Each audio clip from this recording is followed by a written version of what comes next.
Good morning. Welcome to Abundant Life Homestead, where 4 days a week, Monday through Thursday, I invite you to join me here at my desk at the homestead for a little fellowship and Bible study and chat.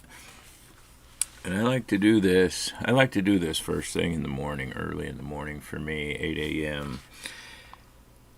I like to make seeking God's Word and my experience in His Word the first thing I do in a day. I like it to be my foundation for a day. And I've read it before, and it's worth reading again often. Adam Clarke, in his commentary written from 1791 to 1831, he says it best, I think, with what first lays hold of the heart in the morning is likely to occupy the place all day. First impressions are the most durable, because there is not a multitude of ideas to drive them out or prevent them from being deeply fixed in the moral feeling. And what that means to us is if you wake up first thing in the morning and you go straight to the news headlines and you look to see whatever catches your eye or catches an emotional response from you, you're going to dwell on the wonderful or terrible things you saw in the news. You're going to dwell on that all day. If the first thing you do is wake up and look at the financial markets, be it your stocks, your retirement fund, the price of gold and silver, or whatever's happening in that financial market is going to become the foundation of your day, and it's really going to drive your interactions throughout the rest of the day. But when you wake up first thing in the morning and you seek God, you seek His Word, you seek your experience in His Word, and you make that the foundation of your day, then no matter what else happens through the day, you've opened the door to continually seeking God. When those terrible news stories come your way, when your foundation is in God's Word, then you're going to seek God and seek His Word when those terrible things hit you. When the financial markets go way up or way down, and instead of your own emotional response, you've opened the door for you to seek God in that, as well as your interactions at work, your interactions on social media, and everything else. Whatever you build your foundation on for the day is what you stand on for the day. And I like to make God's Word what I stand on. And I hope you do the same. Good morning, Redskin Garage. Been a few days, brother. Richie, good morning. Glad to have you with us. I did get your message, and I responded to it, didn't I? But Richie's going to be kind of in and out the next couple months. A lot of work going on, so that's quite all right. We'll always have a seat warm for you, brother. Good morning, Melinda. Glad you could join us this morning. Melinda's already having troubles at work with somebody calling in. That's all right. I think she can handle it. Hope everyone had a great weekend. We had a really good weekend. I think when we last left here, our Thursday morning study, Bradley and I were talking, and Bradley was going to come and join me to help me fix up the trailer. We had blown that leaf spring on the trailer, and Bradley was coming to help me fix it. And I got the parts, and Bradley got there, and we actually went really smooth. It was great to have two people working on it. With just one person, two hands, it would have taken all day. But Bradley showed up, and with two sets of hands, we were able to replace that leaf spring, get everything back together in about 20-25 minutes. Didn't take long at all.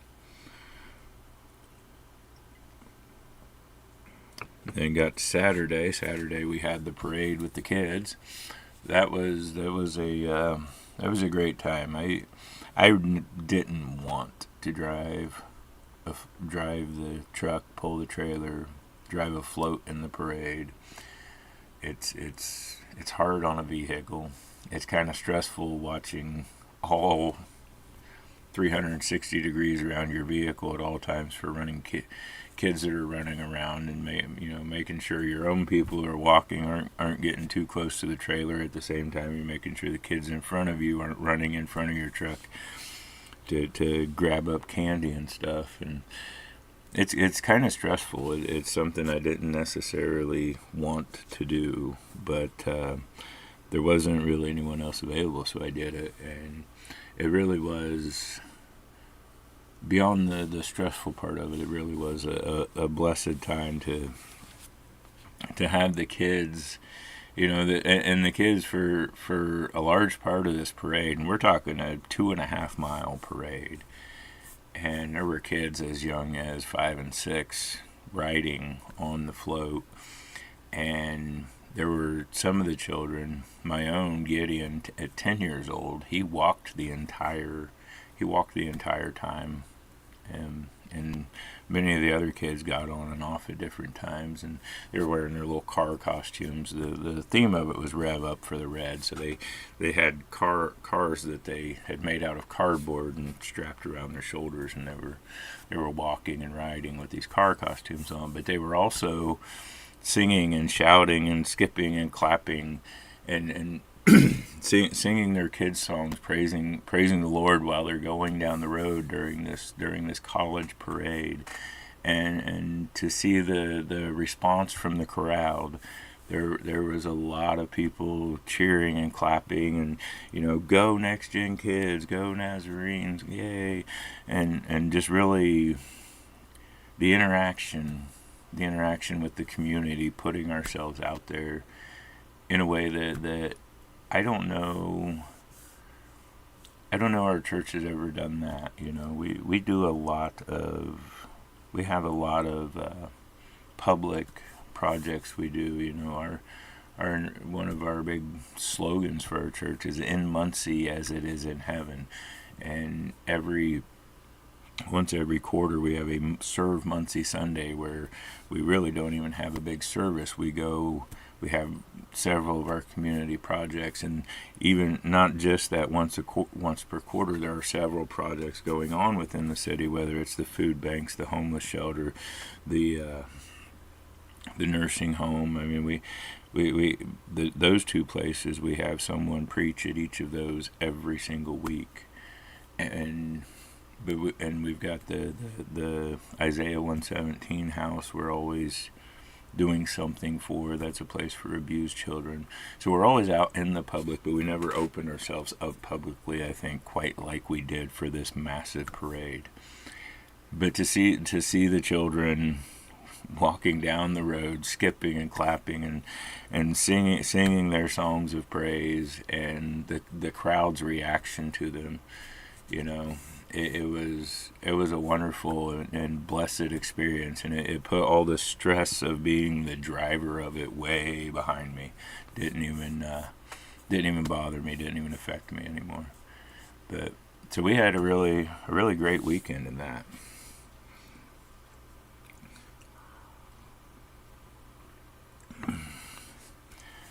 Doug Stubbs, good morning. Glad to have you with us again, Doug. Doug joins us from Huntington, Tennessee. Says, much respect for driving the trailer. You did what needed to be done. Yeah, it was one of those things I struggled with. I wanted, you want somebody to do it, but you don't want to be the one that does it yourself. But no, it came down to where I was about the only one available, so I drove the trailer, and wasn't nearly, in the end, it wasn't nearly as bad as I'd worked myself up for it to be. So hope everyone else had a great weekend. Today's Monday, October the 20th. Wow. On Mondays, we get into a gospel passage. We take the gospel sometimes it's the gospel passage for the week, sometimes it's one of, but we take the gospel passage from Revised Common Lectionary and we read it on Mondays.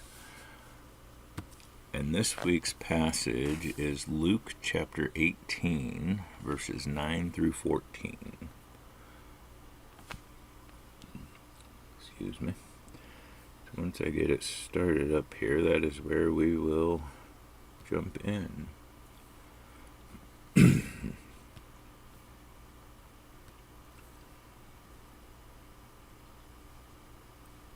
Scroll up. There it is.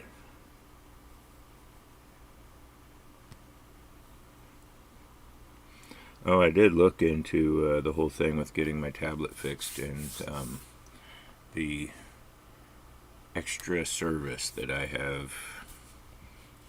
had purchased when I got my tablet has run out. So in order for me to get this screen placed, I've got to pay full price to get the screen replaced, and I've got to really consider that.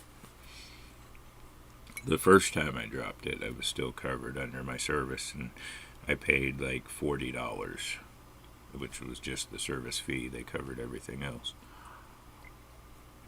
This time I dropped it, I was a little too late when I dropped it, and I started having problems. So sometimes I scroll down and it scrolls up, and sometimes it's doing all kinds of other stuff off to the side. I'll get it fixed eventually. Salvador Sand, good morning. Salvador joins us from Germany. Always a pleasure to have you with us, brother. We are reading this morning, just now getting ready to get into the Word. We are reading Luke chapter 18, verses 9 through 14. And I'll read it in the Amplified. And the Amplified titles this section, The Pharisee and the Tax Collector. He also told this parable to some people who trusted in themselves and were confident that they were righteous, posing outwardly as upright and in right standing with God, and who viewed others with contempt. 2 men went up into the temple enclosure to pray, one a Pharisee and the other a tax collector. The Pharisee stood ostentatiously and began praying to himself in a self-righteous way, saying, God, I thank you that I am not like the rest of men, swindlers, unjust, dishonest, adulterers, or even like this tax collector. I fast twice a week, I pay tithes of all I get.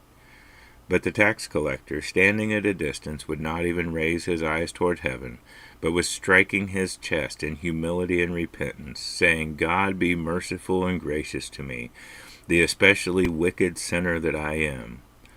I tell you that this man went to his home justified, forgiven of the guilt of sin, and placed in right standing with God, rather than the other man. For everyone who exalts himself will be humbled, and he who humbles himself, forsaking self-righteous pride, will be exalted. Okay.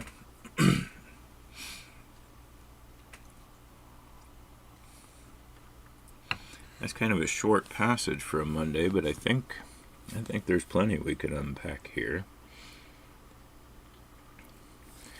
Starts off with, he also told this parable to some people who trusted in themselves and were confident that they were righteous. You know, and we know because we've read through more of the New Testament and Jesus' works that he's really kind of directing this at the Pharisees, but also at the same time, I like how Luke worded this, because it doesn't necessarily take a Pharisee to have confidence in your own righteousness, to be self-righteous, and to view others with contempt. And that's often how the Pharisees are portrayed. You know, the Pharisees are the one and only group of people Christ really condemned while he was here on earth, and much of it was because of their self-righteousness. The Pharisees would pray loudly to make sure everyone heard their prayers. They would wear their repentance kind of. They would during times of fastings they would make their faces white and wear really ragged clothing. But they would make sure that their times of fasting, they were doing this on the same days that were market days in Jerusalem, so that there were many people had come to town, so that more people could see their righteousness. We kind of look at it in today's terms. We have the saying, a lion doesn't need to tell you that it's a lion. But there are often times where we are surrounded by those who are telling us that they are lions.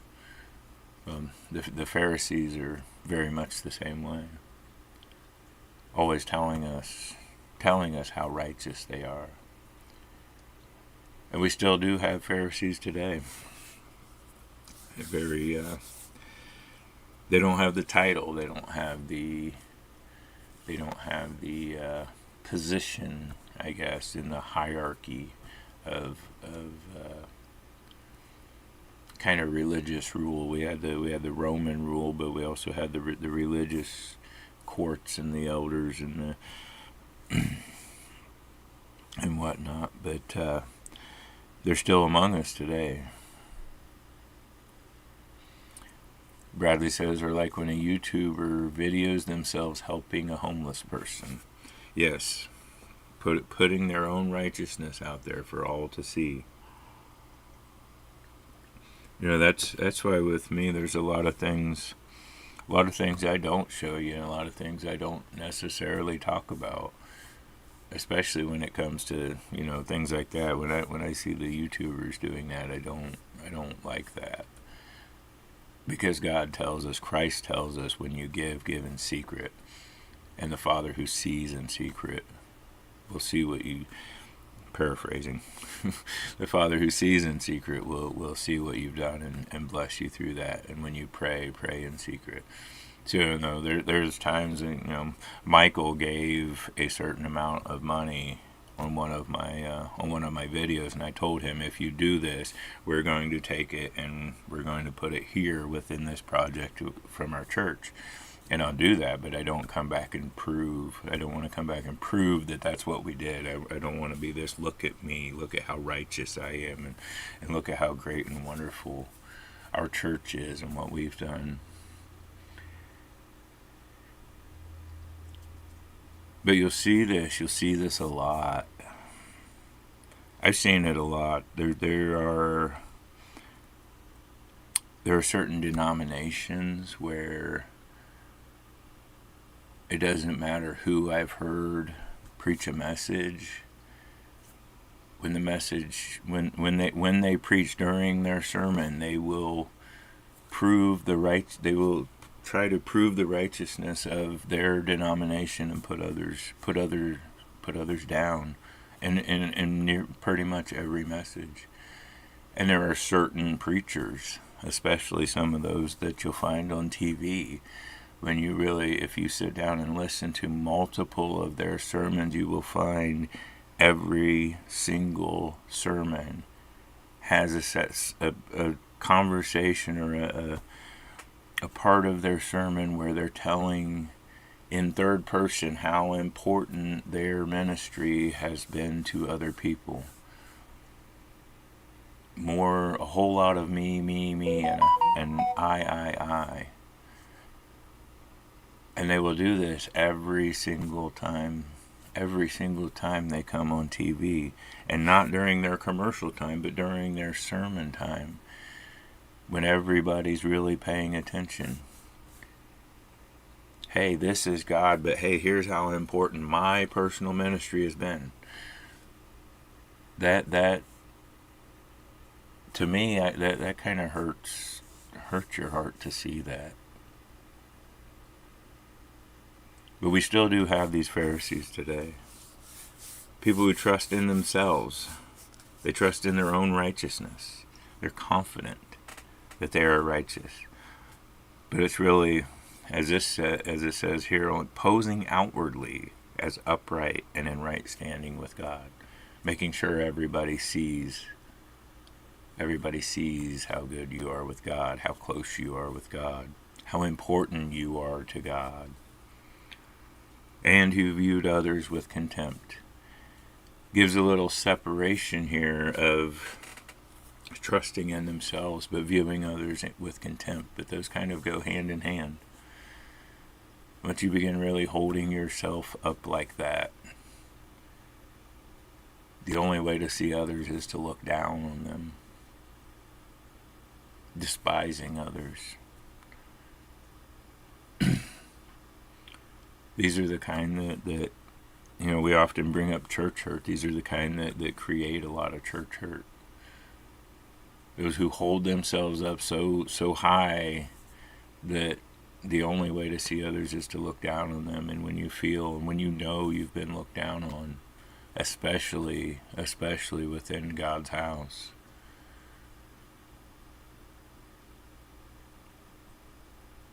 you find that hurt. The Pharisees hurt many people. But again, he's not just talking about the Pharisees. This may have come from many others. He can always see.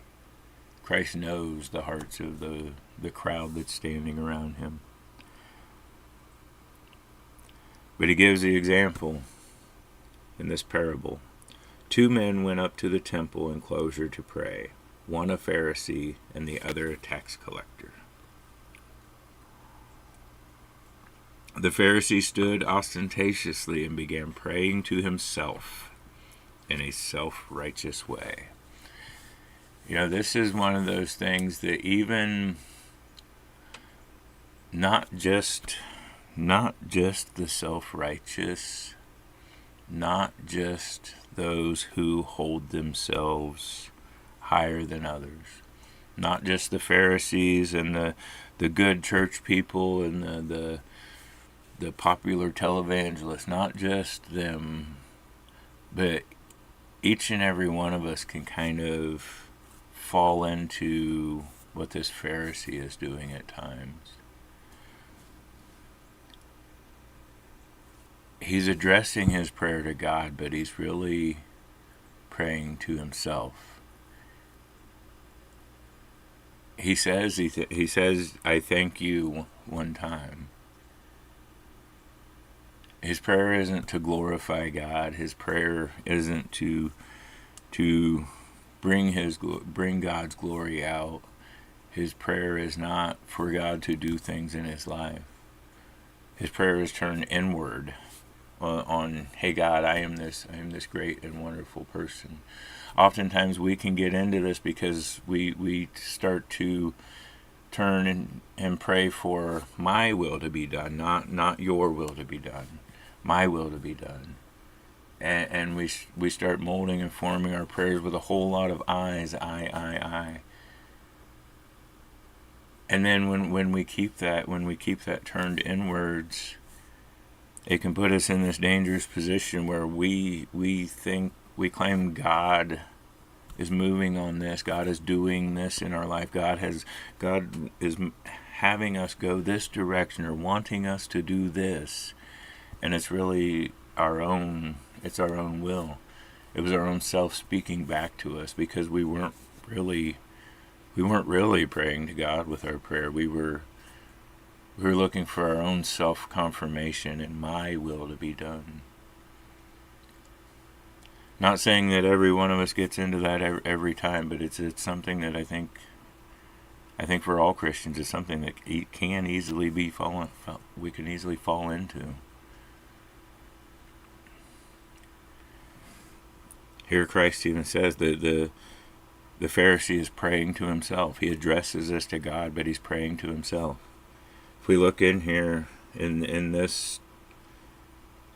Amplified Version, I see I,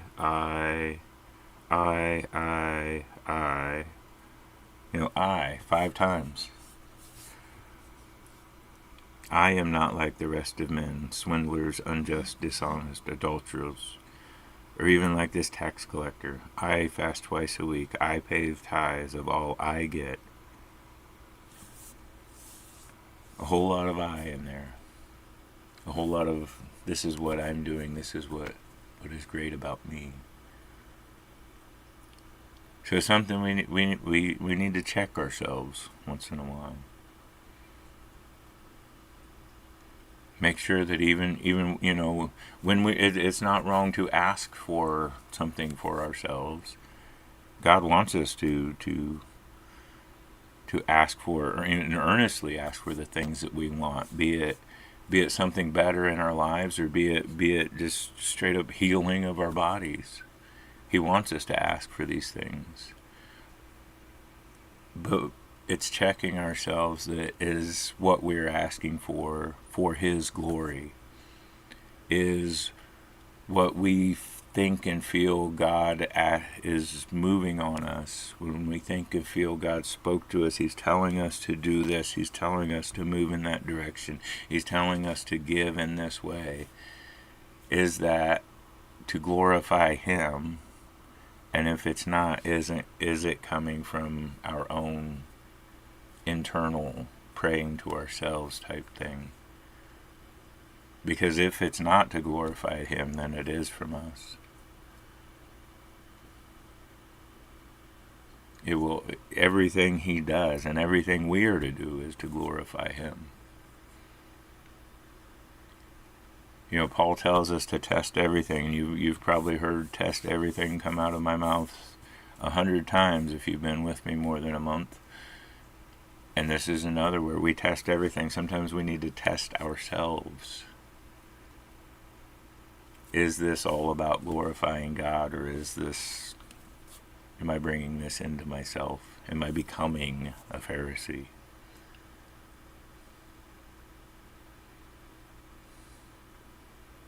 And not all of us will ever fall that deep into it, but I think we all, at the very least, come to the edges of that at times. And we need to make sure we're checking ourselves.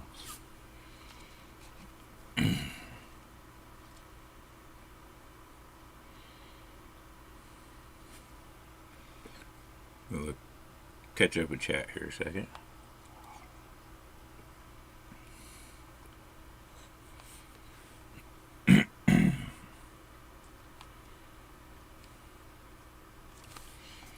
Yeah, Richie says this is a stark warning against pride and ego, against putting yourself in the position of God and the true judge and looking down on others. Yeah. And Doug's got it right too. His prayer was for God to glorify him, not for him to glorify God and give God all the credit. It's exactly where the Pharisee takes this.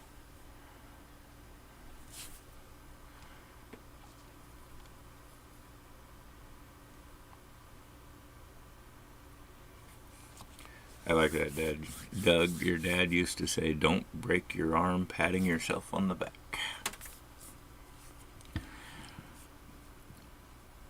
We get into the Pharisees' prayer here, and the very beginning of the Pharisees' prayer, I think, really shows the root of the problem. God, I thank you that I am not like the rest of men. I've heard this sermon preached by a couple of different preachers in my life, and I asked Grandpa about it once, and he really didn't know.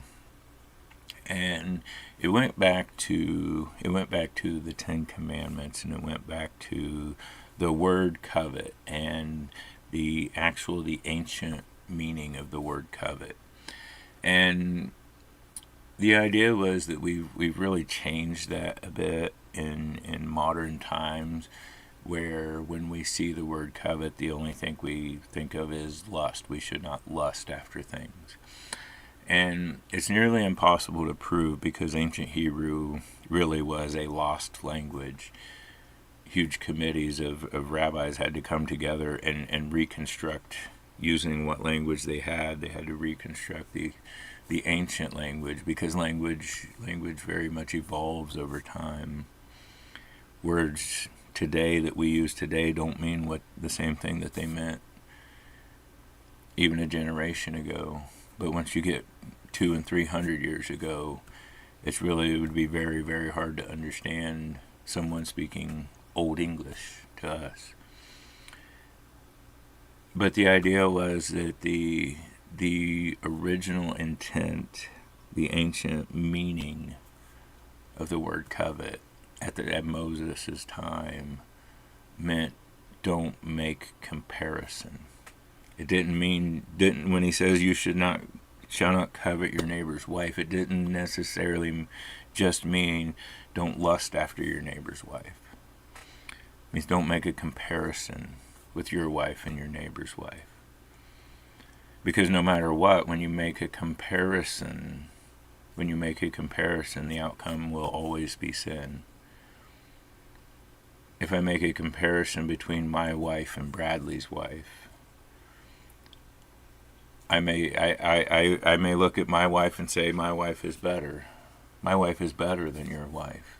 And then I start to build pride within myself, and I start to get in that position where I'm looking down on you, down on your wife, because my wife is better. Or I make this comparison between my wife and Bradley's wife, and I see that his wife is better. And I start to despise my own. I may even start to lust after his. So it was always don't make a comparison between yourself and others. If I compare my truck and Richie's truck, the only outcome of that will be sin. If I compare my house with your house, my donkey with your donkey, myself with you, I start comparing my righteousness to your righteousness, the outcome will no matter which way it goes, my mind will choose a winner and a loser, and the outcome will be sin. So that's something I've always been taught but can't necessarily be proven.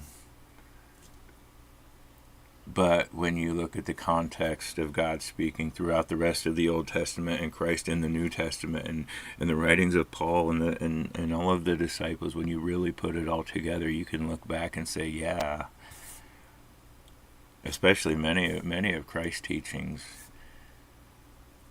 about being comfortable with what you have and being content in the place that you've been put.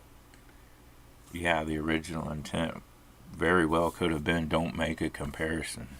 And here we see the danger of comparing yourselves and your position with other people. So I think the real root of the Pharisees' problem here, it starts right there. It's right in the beginning of his prayer. I've compared myself to everyone around me, and I hold myself way up here. I won all of those comparisons.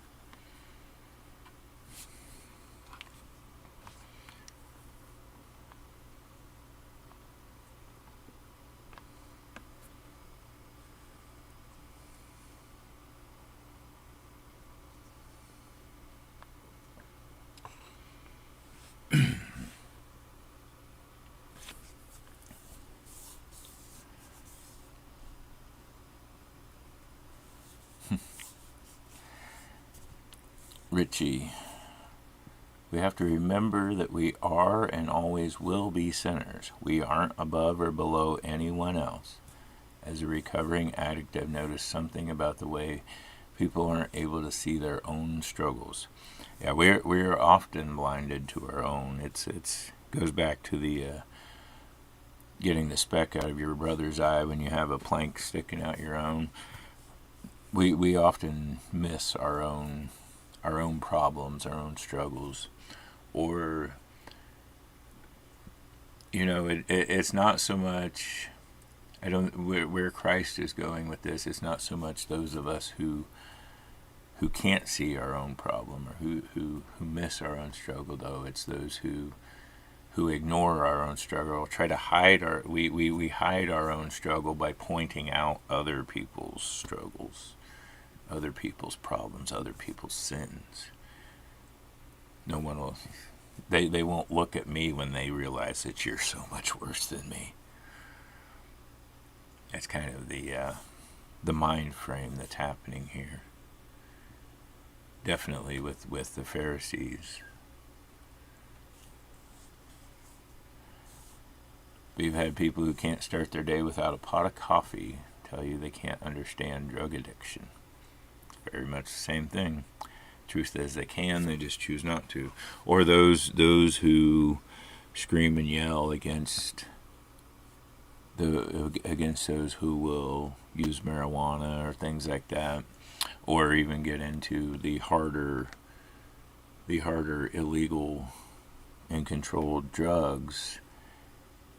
But if you were to ask any of those people who are condemning and looking down on those addicts, if you were to ask any of them to see their medicine cabinet or see their prescription list and tell you what what on that list do they need to function, can they not live without, it's really the same thing. The difference between illegal and what is illegal and what is legal, and what is right and what is wrong, and when those two coincide with each other, it's merely a coincidence. Just because one is legal and one is not doesn't make one right or more righteous than the other.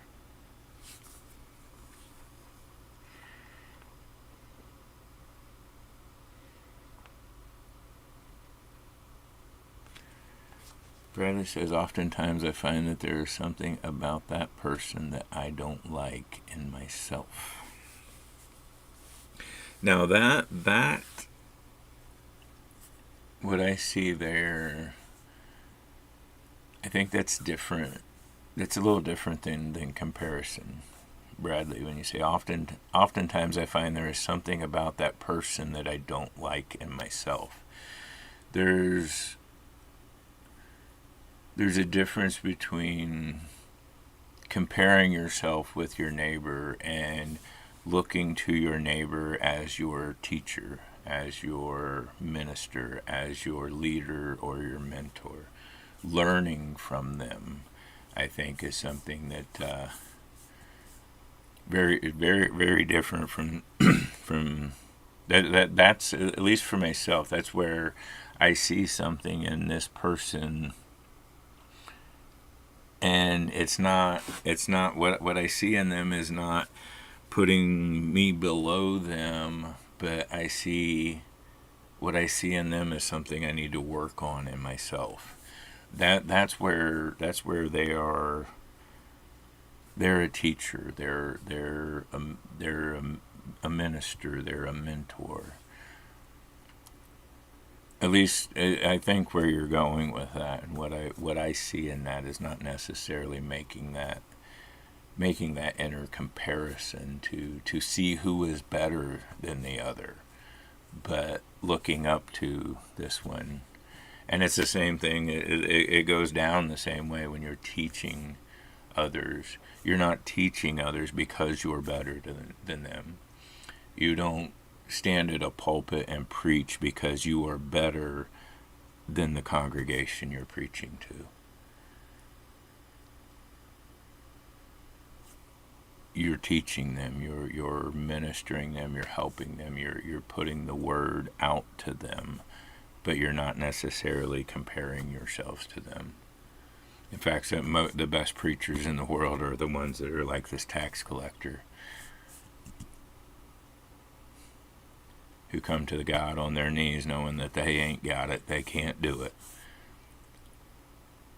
And God tells them, hey, stand up right there, preach this word. They don't put themselves on a higher plane than anyone else just because they walked up 2 steps and stand at a pulpit. The most moving, the best, most powerful and moving pastors you'll ever find are those who truly humble themselves. who put themselves, they see that a church is like a hospital. It's a place for sinners, and they're not one of the doctors so much as one of the patients. So yeah, when you see that, when you see something in that person that you need to change within yourself, I don't think that's the same comparison that we would see in the covet, because that doesn't lead to sin. That's. I mean, I guess maybe it's a way of comparison, but you're looking at that person as a teacher. You're learning something from them, instead of, well, his life is great and it's all someone else's fault that my life isn't as good as his. You see Christ in that person and you're like, hey, I want that. I want how I want to study him. How does he have this life, this relationship with Christ? And we start modeling ourselves after that. I think that's very different than comparing ourselves to them.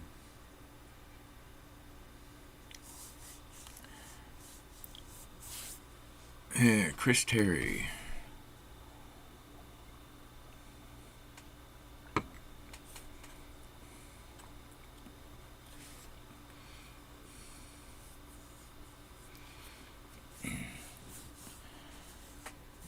Good morning, Chris.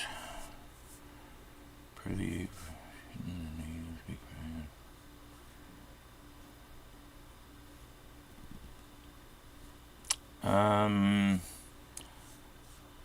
Sorry, Chris, I don't think the verses that we're on right now, I don't see a connection between the two.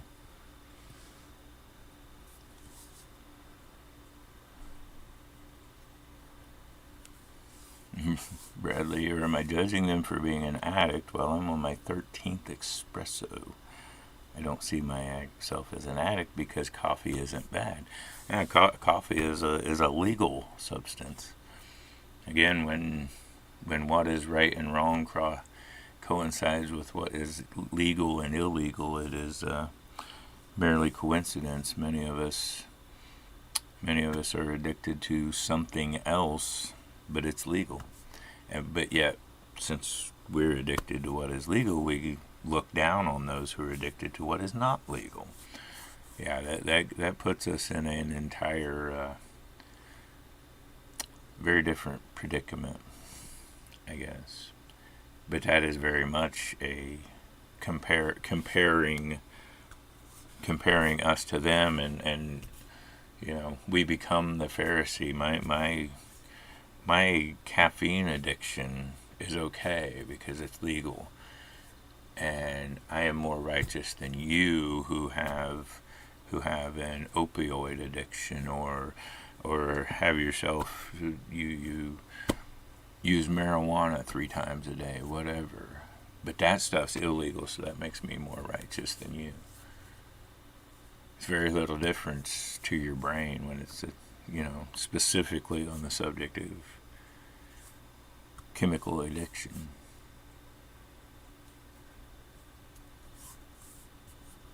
It puts us in a position of being the Pharisee. But he starts off right off the bat. He's making a comparison, saying, "I'm not." Thanking God, he's not like other men, other people. I've compared myself to all of the rest, and I'm not like them. I'm better than them.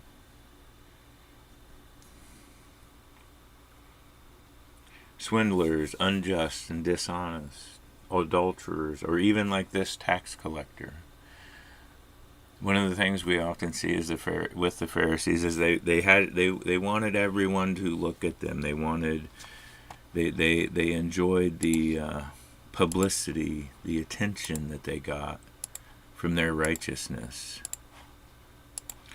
And here we see that the tax collector stayed at a distance. But this Pharisee, he's probably up front and center at the altar praying, wearing his fanciest clothes while he's giving off this kind of prayer. And throwing his hands in his air and maybe even pointing across the room, like this tax collector, making sure everybody sees his righteousness.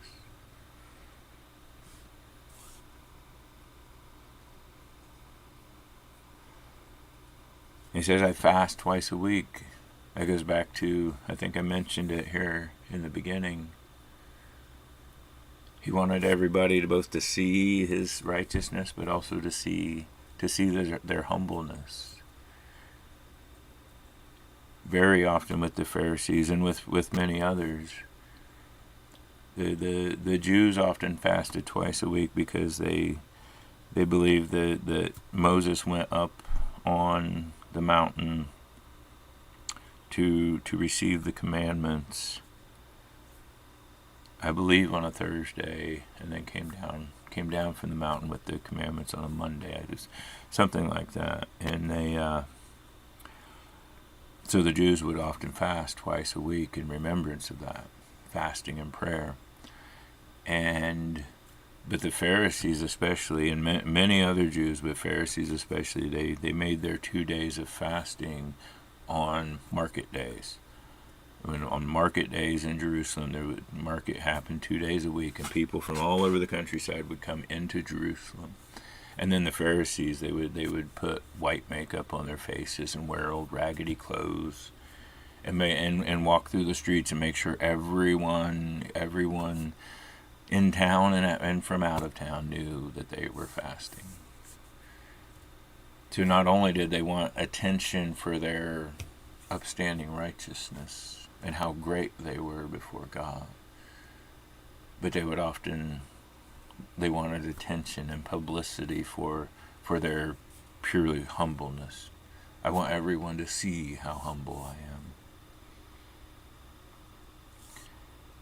God and Christ specifically warn us against this in other passages as well. When you fast, wash your faces, put on good clothes. Don't broadcast that you are fasting. But the Pharisees, they like to make sure everyone knows. He says, I fast twice a week. I pay tithes of all I get. I put my money in the change thing. And again, we see them doing this right before the story of the widow's mite, when Christ talks about those who they would convert all their money to big coins, or to the coins that would make the most noise, so that when they came into the temple, they could hold their money high up and drop it in. Here's my tithe, and make sure everybody hears all the clanging and all that money going into the pot.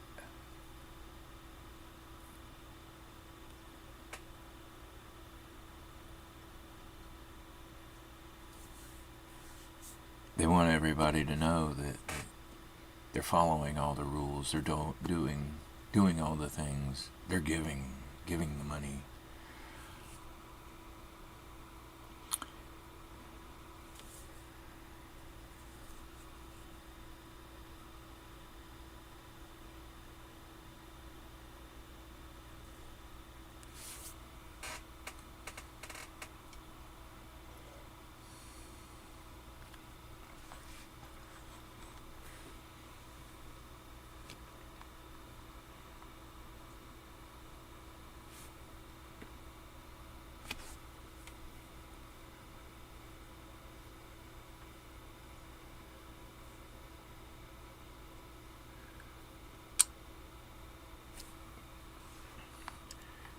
Hey Chris, have you joined our Discord server? I see what you're saying now. When I read your first message there, I thought you were trying to tie it into what our passage is about today. last week we talked a little bit in verses 1 through 8. I think that would be something, that would be a question that we could very much have discussion on in our Discord server, where give others time to think on it and add it in. I mean, I let's see.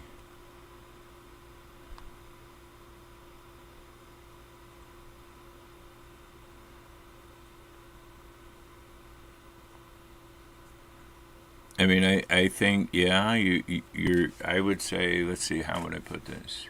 Yes, your question is legitimate as far as should they be crying out. And it's something that's happening with many, several ethnicities, is not just the natives. I don't like necessarily the wording of your question saying your people. My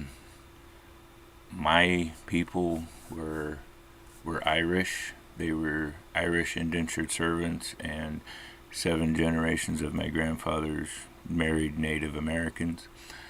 Don't assume where your people when you put it in that way. But also try to look at all of us as children of God, no matter what people we are. We are to be citizens of heaven and not of this earth, and in a place where there is no distinction. There's no distinction between social level, between financial level, between Jew and Gentile, between male and female, between color of skin. There's no distinction. We're all in the same field. So I would take your question there, and maybe myself and others can really get into it, and see where it goes.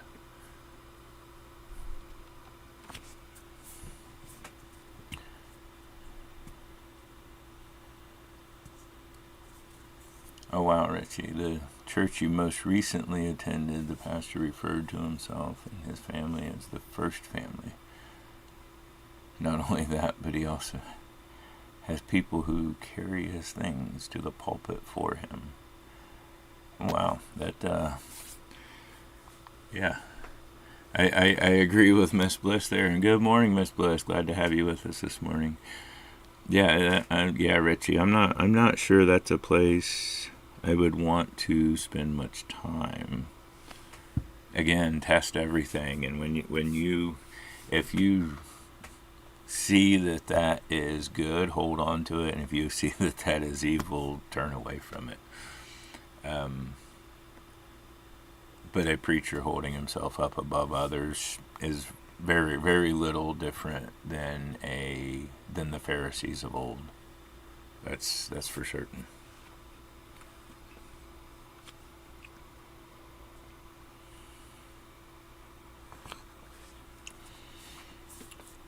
Hey, good morning, Michael, or good evening.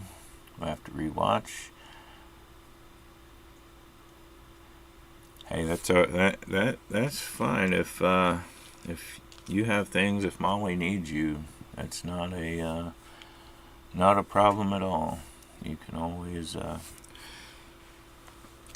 a blessing to have you with us. But we also know that when you're not, that there are other things to do in life sometimes.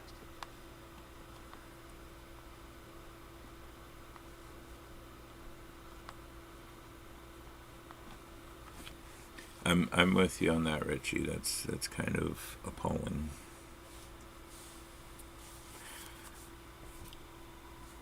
So then we get to the tax collector. The tax collector, standing at a distance, didn't even feel, and you know, this is one of those where you wonder.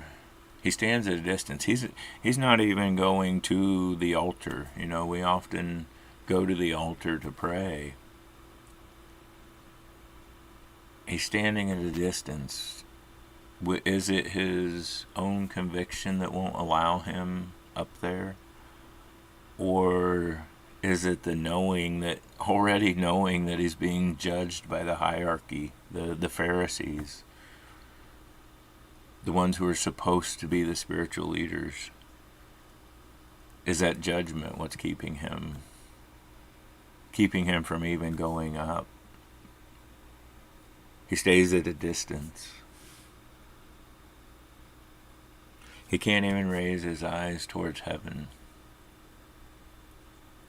The internal hurt in this tax collector, and not so much the church hurt. We see very much. We can see and feel the church hurt coming from this Pharisee, and this Pharisee judging him this way. But there's also the inner conviction, the true repentance. Couldn't even raise his eyes. He's striking his chest. His own actions, not the actions of others, not even necessarily through comparison, not even necessarily a result of the judgment from others, but his own actions, his own sins are so heartbreaking to him that he beats on his own chest.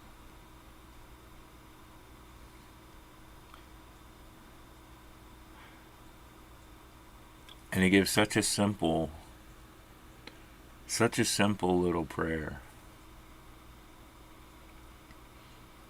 God, be merciful and gracious to me, the sinner.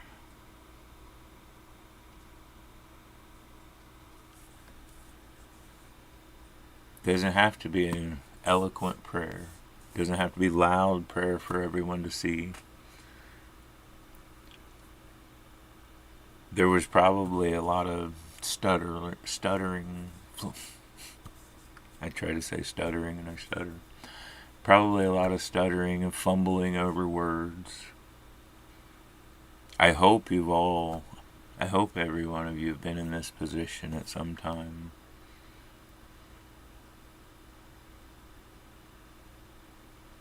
Where you're really on your knees, laying it out to God. Where you can't find the words, but the tears are flowing.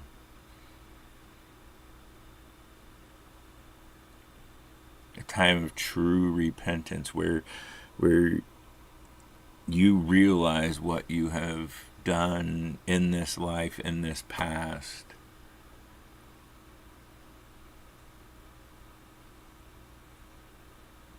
Where you see yourself as the sinner and you know that is not who you want to be. And you can't find the words and you can't give out this long, eloquent prayer that anyone would be proud of, you know.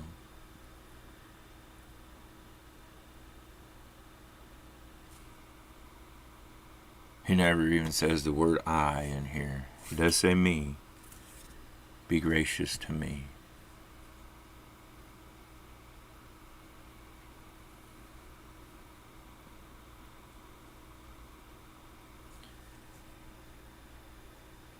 Your atonement for sin.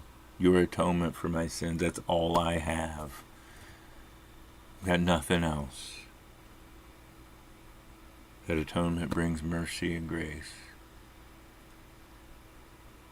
Be gracious, be merciful to me, the sinner. I've got nothing else for you.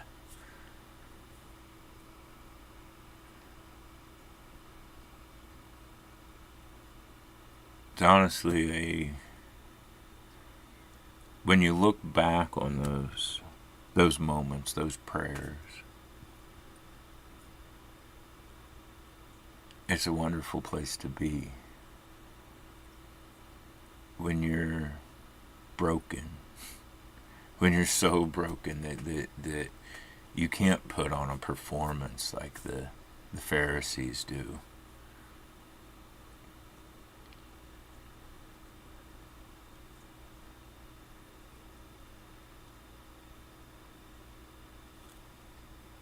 when you're so hurt because of your own actions. I think that's the important part, is that knowing that I don't want to be this person I've become. I don't want to do this thing I've been doing. And you pour it out to him.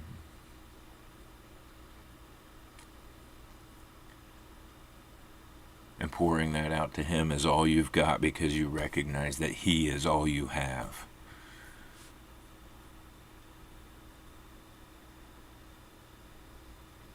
It hurts, it feels weird, it's an emotional roller coaster, but when you look back on those times when you are that broken,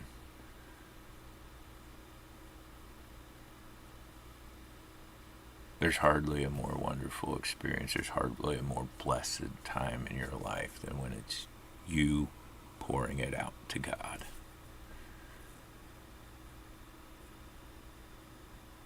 Because that's where he'll start to move you. That's where he'll start to speak to you.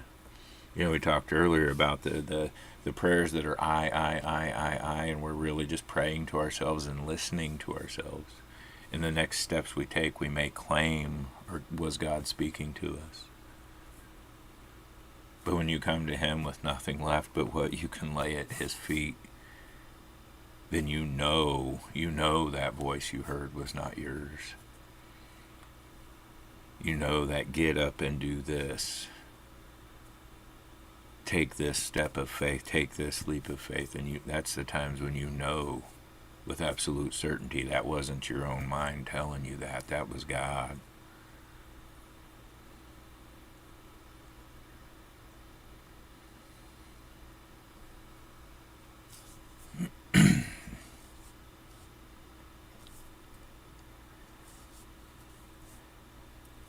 Richie says, I think my most sincere prayers have been almost completely silent outside of the sound of my crying.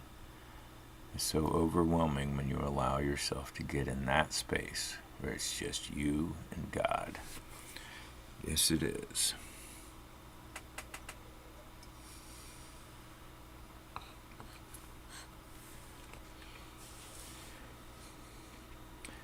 He says, I tell you, this man went home justified, talking about the tax collector, forgiven of the guilt of sin, and placed in right standing with God, rather than the other man.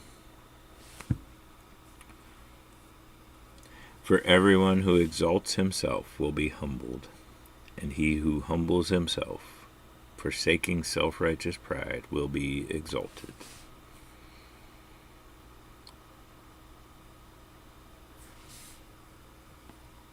Excuse me.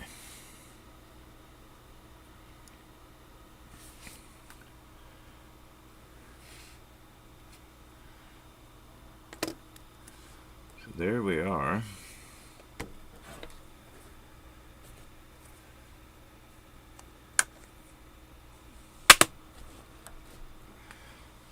Gives us a lot to think about today.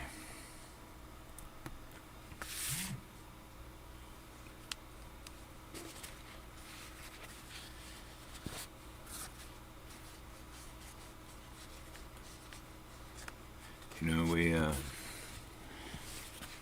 talk about the Pharisees, and I said it earlier, you know, Christ doesn't, and Luke doesn't specifically address this as Christ talking to the Pharisees.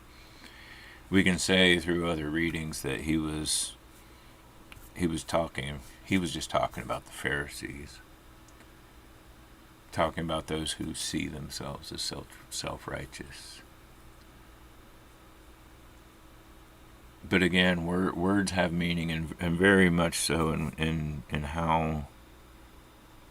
how the Bible was written and how it's presented as being God-breathed. As God breathed through Luke to write it this way, it was very intentional.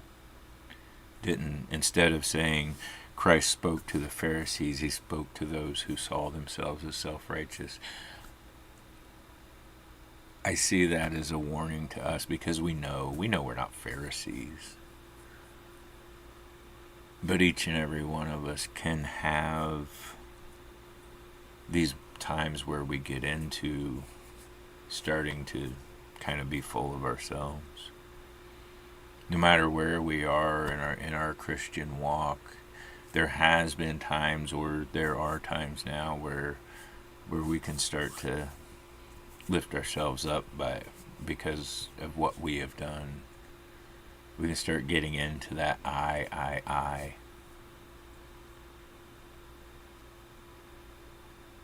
Getting into the my will be done. Not his will be done, my will be done. Putting God in that box.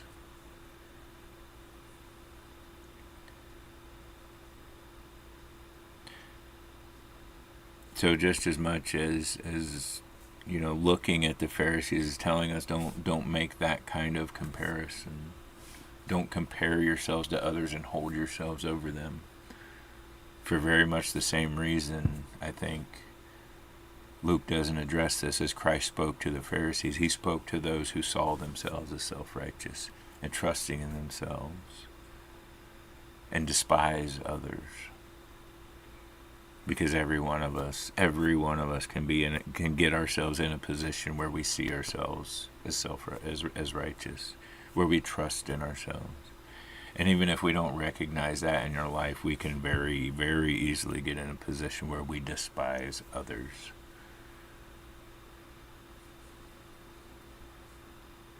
So it's not just a warning to the Pharisees, and we're not Pharisees, so we don't have to worry about. No, that address to the address of this passage is addressed to each and every one of us.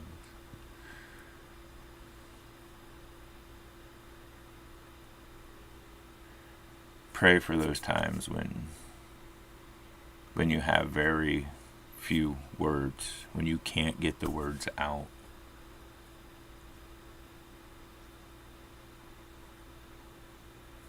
God, have mercy on me. I've done something terrible. God, be gracious to me. I don't want to be this person I've become. I don't want to do this thing I've been doing. God, glorify yourself through my life.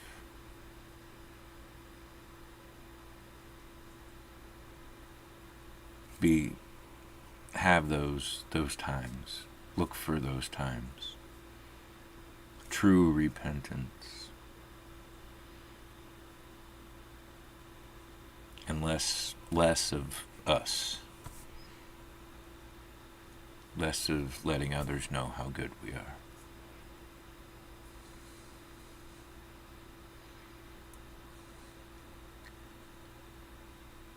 Again, I think I said it earlier, we have we say often in modern times, we see it, especially in memes and social media and stuff, that a lion doesn't have to tell you that he's a lion. We're surrounded by people who tell us that they're lions, but a lion doesn't have to tell you a lion. A Christian, someone who has a close walk with God, shouldn't have to tell you that they have a close walk with God. You should see His glory in their life. If you want to be the lion. You don't have to tell others that you're the lion. Live the embodiment of Christ with Him as your armor, as your outfit. Be Christ in your world. Not about you in any way, shape, or form, but all about Him. Glorify Him, and others will see that you're the lion. If any of that makes sense.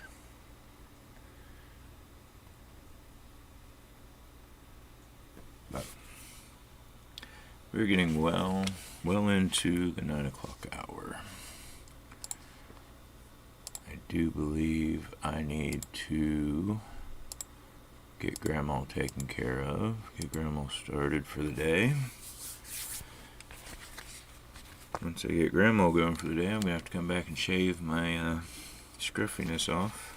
I've been trying not to work on that house in the weekends and only do it on the weekdays, so I've been letting this grow get scruffy on the weekends, and I think last week and the week before were both the same. I came in Monday morning scruffy and had to shave. So I'm going to get Grandma's day started, and I'm going to shave, and don't know what else I'll work on until once she's secure for the day, and then I'll go get busy on the house again. Thank you all for joining me today. It's always a pleasure to have each and every one of you with us when this fellowship comes together. It is it's very nourishing, and not just what we get from the Word, but I think what we get from each other. At least I feel it from. I feel nourished from you all, and that's why I often stop and see where the conversation is going and what's being said in chat, because I kind of need that just as much as we do the Word, or maybe on a plane lower than how much we need the Word. We do need each other, but we're instructed to have these kind of fellowships and have this special love for each other all the same. But I'm glad we have the opportunities to do this, to have these morning fellowships. I do hope you all have a wonderful and blessed day. I love you all. I truly do. And God willing, we will be back tomorrow morning.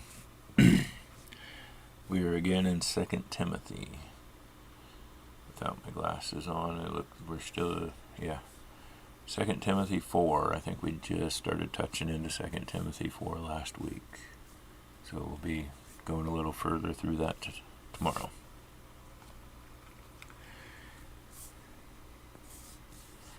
You guys be safe, be blessed.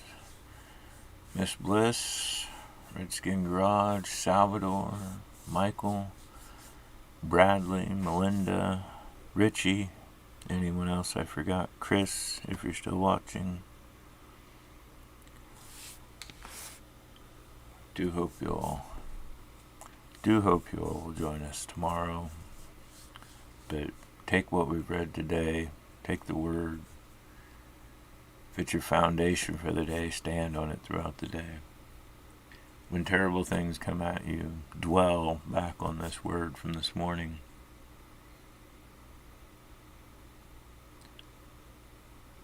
Keep it with you through the day.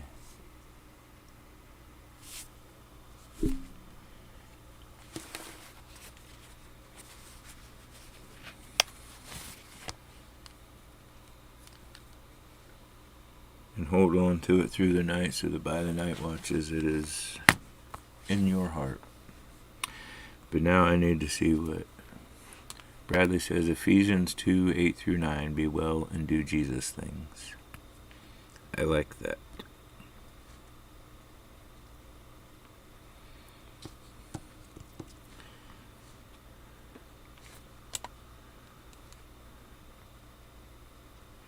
Ephesians 2:8-9.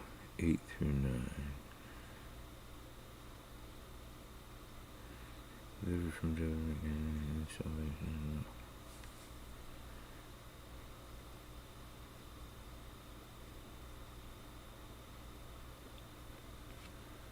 Be well and do Jesus thing.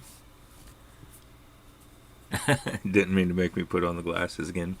You didn't make me put on the glasses, Bradley. It's these old eyes, and it's getting more and more where I have to put them on more and more often. There for a long time I couldn't read what was on my phone, but I could read what was on the screen. Now it takes a second. I can still read what you guys are saying, but it's very blurry.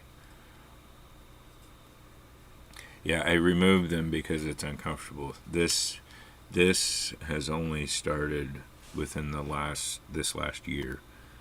I never in my life needed glasses in any way, shape, or form. But as you get older, you get something new every year. And this year, I got glasses. They're just reading glasses for now, but I really need to go to a doctor. But yeah, I'm not very comfortable wearing them. Anyway, I am going to leave this run for a minute and let you guys say your goodbyes to each other for the day. So, until tomorrow, love you all. Have a wonderful, blessed day. We'll see you then.